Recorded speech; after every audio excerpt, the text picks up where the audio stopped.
downloaded colorful one, and in today's video it's gonna show you here about to how you actually start to go to use Clearpay on booking.com. So let's side out here how you do it. First, you can go for your booking, your account, click on your account, for example. Then once you do that, you're gonna find out this page. It's gonna be already blowing up.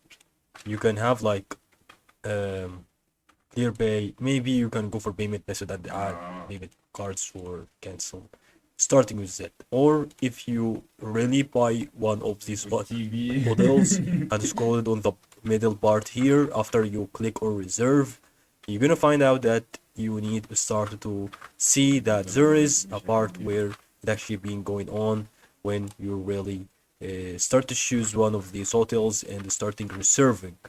So once you reserve, you're gonna find out that you will see the payment method on this middle part, and that's all about, guys.